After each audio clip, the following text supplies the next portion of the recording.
Olá, queridos e queridas amantes da matemática, tudo bem com vocês? Bem-vindos ao J Explica. Na aula de hoje nós vamos dar continuidade àquela ideia dos juros. Nós trabalhamos na semana passada com juros simples e nessa nós vamos trabalhar com juros compostos. Antes da gente ir para a aula, peço para você se inscrever aqui no canal do J e acompanhar os outros vídeos das outras disciplinas também. Vamos à nossa aula. Então vamos lembrar lá, o que é a ideia do nosso juros? Os juros é a compensação financeira ou rendimento que nós temos ao pegar emprestado algum dinheiro, certo? Ou quando nós fazemos um investimento. Então se eu faço um empréstimo de R$3.000, eu não vou pagar esses R$3.000. Eu vou pagar esses R$3.000 com um adicional. Esse adicional nós chamamos de juros. Na semana passada nós vimos a ideia de juros simples. Os juros, a definição é a mesma. Como que eu calculo o juros simples? Sempre o juros simples é em cima do meu capital inicial. E hoje nós vamos ver o quê? A ideia de juros compostos. A diferença de um para outro é que nos juros compostos, o meu juros é calculado em relação ao montante do período anterior. Como assim? Aqui nós temos um exemplo que eu vou trabalhar com 3 meses. Quando eu for calcular os juros do segundo mês, eu não vou fazer mais em cima do meu capital inicial. Eu vou fazer do montante anterior, ou seja, em relação ao montante do mês 1. Quando eu for calcular os juros do mês 3, eu não vou fazer em relação ao meu capital inicial. Eu vou fazer em relação a quem? Ao montante do mês de número 2 e assim por diante, tá? Então, para ficar mais claro, trouxe um exemplo assim como eu trouxe na semana passada, tá? A única coisa que muda é que no lugar de estar escrito juros simples, está escrito juros compostos. A gente vai montar uma tabelinha e comparar os dois para perceber a diferença, tá? Então vamos ao nosso exemplo aqui, ó. João tomou emprestado R$2.000 por um período de 3 meses, com uma taxa de juros compostos de 10% ao mês. Faça uma tabela mês a mês. Então, assim como na semana passada, nós precisamos tomar cuidado com alguns nomes. Primeiro, período. O período é o tempo que nós estamos pegando emprestado esse dinheiro, ou que nós estamos investindo esse dinheiro, tá? Capital inicial sempre é o valor inicial de investimento ou de empréstimo. A taxa é a nossa porcentagem, beleza? E aí nós temos o nosso juros, que é o quê? Que é o rendimento em relação àquele capital investido ou em relação àquele capital que nós estamos emprestado. E por último, o montante, que é a soma aqui do meu capital inicial mais o meu juros, beleza? Então, o que ele falou para nós? Ó, o nosso período é de 3 meses. Então, eu tenho aqui o mês número 1, o mês de número 2 e o mês de número 3. O nosso capital inicial sempre é o mesmo. O capital inicial investido aqui, ó, é R$2.000, certo? Então, vamos lá, ó. R$2.000 aqui no primeiro mês, R$2.000 também no meu segundo mês, ó, não vai mudar, certo? Porque é o capital inicial que nós estamos falando. E R$2.000 aqui também em relação a quem? Ao nosso terceiro mês, beleza? A taxa é a porcentagem que nós vamos calcular os nossos juros. Então ele falou aqui, ó, que é uma taxa de juros compostos de 10% ao mês. Então a taxa sempre é 10%, independente de qual mês que nós estivermos trabalhando. Então é 10% aqui e aqui também é 10%.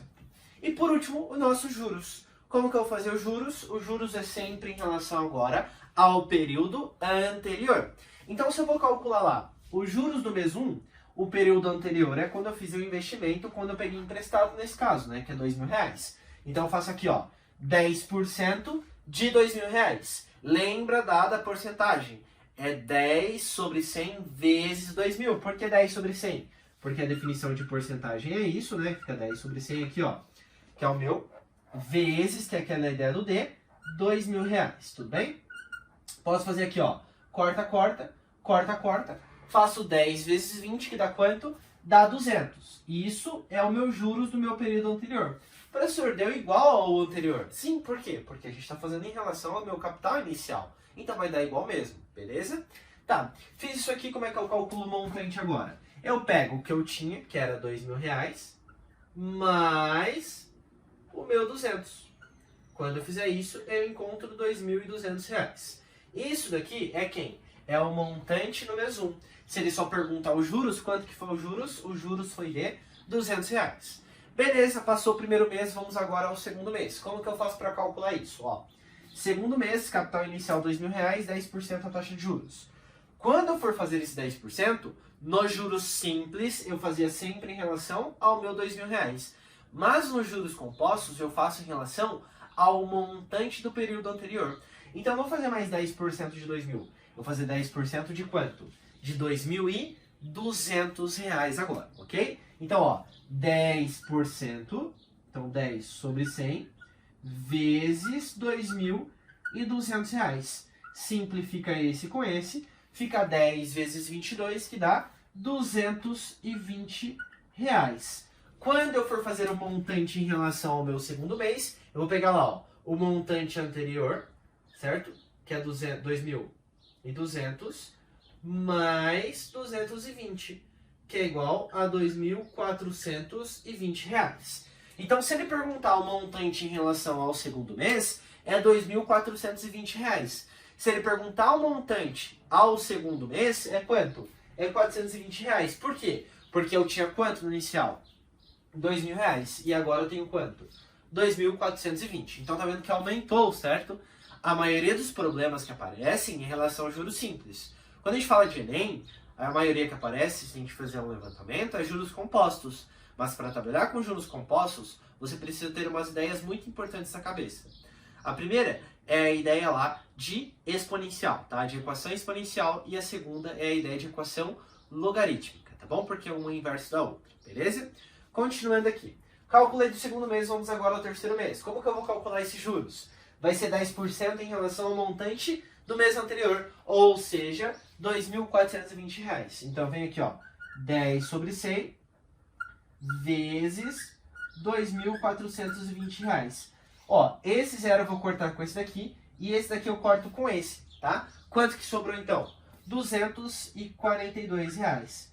Quando eu for somar esses juros aqui, ó, eu faço aqui então, ó, 2.420, certo? Porque é o tanto que eu tinha no mês anterior, mais 242. Quando eu fizer essa soma, 0 mais 2 dá 2, 2 mais 4 aqui dá 6, 4 mais 2 dá 6, e aqui o nosso 2 fica, ou seja, R$ 2.662. Qual é o montante ao final do terceiro mês, então? R$ 2.162. Qual é os juros em relação ao terceiro mês? A gente está falando sempre em juros acumulado. Então, como se você fizesse essa soma aqui, tá? É claro que você não vai ficar calculando cada um e fazendo individualmente. Por quê? Porque dá muito trabalho. Aí eu faria o que agora? Quarto mês, certo? Se eu mudasse ali o período que ele pegou emprestado esse dinheiro. Aí eu faria 10% em relação a quanto? R$ 2.662. Mas nós não temos tempo hábil para isso. O que a gente trabalha então? Com as nossas equações. A equação do montante vai ser uma equação exponencial. A equação dos juros, a gente não tem uma equação. A gente simplesmente vai trabalhar com o seguinte.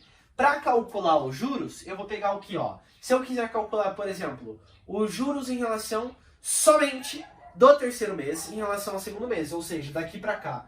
Qual que é os juros? Eu vou fazer, ó, esse valor menos esse valor. Quando eu fizer R$ 2.662 menos R$ 2.420, eu encontro 242, tá bem? Sempre quando eu fizer, ó, esse menos esse, eu encontro esse valor, tá? Aí se ele quiser os juros acumulados, é essa soma, que aí eu pego este valor menos o meu capital inicial, tudo bem? Vamos ao nosso formulário, então, que a gente vai trabalhar com ele, e aí a gente vai ver um exemplinho de como trabalha com esse formulário. Vamos lá. Então vamos lá, ó. Como comentado, o que a gente vai fazer? Bom, para não precisar ficar fazendo todo aquele formuláriozinho, tá? Toda aquela tabelinha, a gente vai trabalhar com essa equação aqui.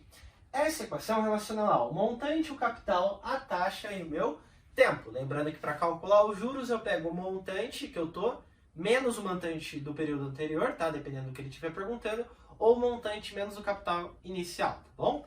Então, como é que vai funcionar isso? Ó, sempre que é para calcular o montante, que é o valor final que nós queremos, a gente pega o capital, vezes 1 mais a minha taxa, que é a porcentagem, tá bom? Lembra de colocar a taxa na forma percentual ou na forma percentual, não. Na forma fracionária ou na forma decimal, não trabalhar na forma percentual, tá? Você não vai trabalhar dessa forma aqui, ó, por exemplo, 12%, ou a gente trabalha 12 sobre 100, ou 0,12, tá bom? Tudo isso elevado ao tempo. É importante lembrar sempre que essa taxa e o período sempre precisa estar na mesma unidade de tempo, na mesma unidade de medida. Se o período está em dias, quer dizer que a minha taxa precisa estar em dia. Se o período está em ano, quer dizer que a taxa precisa estar em ano. Se o período está em mês, quer dizer que a taxa precisa estar em mês. Como é que eu faço a transformação? Monto uma regra de 3, tá? Por exemplo, quanto que é 6 meses em ano. A gente tem que tomar cuidado porque 6 meses não é 0,6 ano, tá? É 0,5. Como é que eu faço para trabalhar com isso? Faço assim, ó. 1 ano está para 12. Assim, 12 meses, né? Assim como 6 meses está para X. Multiplica cruzado e consegue determinar, tá bom? Tem que tomar muito cuidado com isso. Porque a gente acha lá, bom, 6 meses é 0,6. Não, é 0,5, porque é metade de um ano, tá bom? Então toma cuidado, muito cuidado com isso. Beleza? Então vamos continuar aqui então. Às vezes, ele me dá o C, o I e o T e pede o valor do M. Aí é só substituir e fazer as contas, tá? Quando ele pedir, por exemplo, se ele der o M, o C e o I, e a gente precisa achar o T, a gente precisa trabalhar com exponencial e com logaritmo também. Por isso que eu disse que a gente vai precisar dessa base antes, mas a gente vai ver lá na frente, lá. Tá bom? Então não fica preocupados com isso também, tá? Vamos entender como é que usa aquela equação nesse exemplo aqui, ó. Lucas investiu R$1.000 em um banco que rende 12% ao mês. Qual é o montante ao final de 2 meses? Qual os juros ao longo de 2 meses? Então vamos lá. O que eu falei para vocês fazerem? Sempre pega e tira as informações que você tem. Sempre usando a mesma notação aqui, ó. Quem é C, quem é I, quem é T? Ele quer o M? Nesse caso ele quer o M. Por quê? Ele está perguntando o quê? Qual é o meu montante? Então vamos lá, ó. Qual é o valor do meu C? Certo? Qual é o valor aqui, ó, da minha taxa, que a gente chama que é I? E qual é o valor do meu período, que é o valor do meu T? Quando eu falo no C, é o capital inicial, que é o tanto que eu investi, que é o meu 1.000. Então o meu C aqui vale 1.000. Quando eu falo na minha taxa, é a porcentagem que a gente está fazendo, que nesse caso é o quê? 12%. Só que lembra lá, eu não vou trabalhar na forma percentual. Isso é equivalente a 12 sobre 100, que é a mesma coisa que trabalhar com 12 centésimos aqui. E por último, qual é o meu período? Bom, eu vou fazer esse investimento ao longo de 2 meses. Então aqui, ó, meu período vale quanto? Vale 2, beleza? Nesse caso, tanto a taxa quanto o período estão em meses, então não preciso fazer aquela transformação que eu citei anteriormente, tudo bem? Então vamos lá. Se eu sei tudo isso, eu sei que a equação é o quê? M que é igual ao capital de 1, que representa o meu 100% mais a minha taxa, tudo isso elevado ao meu período. Vamos substituir então, ó, como é que vai ficar aqui, ó? M que é igual ao C, que vale 1.000, então vai ficar 1.000, vezes quem? Vezes 1 mais a minha taxa, que eu vou trabalhar com a forma aqui decimal, ou seja, 0,12. Tudo isso elevado a quanto? A 2, que é o valor do meu tempo que eu tenho. Quando eu fizer 1 mais 0,12, dá 1,12. Então vai ficar montante que é igual a 1.000 vezes quem, ó? Vezes 1,12. Tudo isso elevado a 2. O que é um número ao quadrado? É ele vezes ele mesmo, tá? Quando eu fizer isso daqui, ó, 1,12 ao quadrado, essa equação vai ficar o seguinte, ó. 1.000 vezes 1,2544. Professor, você fez isso de cabeça? Óbvio que não, eu já sabia a resposta e só coloquei ali, tá bom? Então vamos lá. Bom, sempre quando você for fazer multiplicação dessa maneira aqui, quando tem uma quantidade de zeros, não se preocupa, tá? Se eu estou fazendo vezes 10, vezes 1.000, vezes 1 milhão, sempre a casa vai deslocar para a sua direita, tá? E a quantidade de casas que desloca é a quantidade de zeros que nós temos aqui.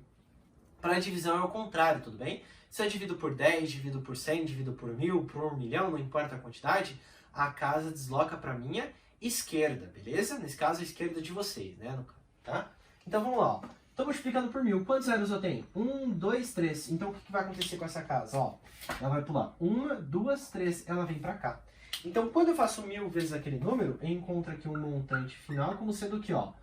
1, 2, 5, 4,4. Que é a mesma coisa que R$ 1.254 e o quê? 40 centavos. Esse é o montante final. Recomendo que você faça o quê? Troca isso aqui, ó, tá? Troca esse valor aqui e faça como se fosse o quê? Em relação a juros simples, tá? Isso aqui a gente está falando de juros compostos, tudo bem? Mas faça em juros simples para você comparar aquele resultado, beleza? Então, é isso. Vamos pensar na B agora, ó. O que ele pergunta na alternativa B aqui, ó? Qual os juros ao longo de 2 meses? O que a gente vai pensar? Os juros é o rendimento, não é? É o tanto que aumentou. Então, quando eu comparo, ó, R$ 1.254,40 em relação ao meu capital inicial, eu tive um aumento de quanto? De R$ 254,40 aqui. tá? Esse foi o valor que nós aumentamos, tudo bem? Então, esse é o valor que a gente está procurando, beleza? Então, novamente, recomendo que vocês façam comparando isso daqui, ó, com o juros simples, para você ver a diferença lá do rendimento. Depois que você fizer, tente fazer os exercícios, beleza? Queridos e queridas, muito obrigado por assistir esse vídeo, espero que vocês tenham aproveitado. Tentem realizar os exercícios e se ficar alguma dúvida, podem me procurar, beleza? Tchau, tchau, até a próxima aula e bons estudos para vocês!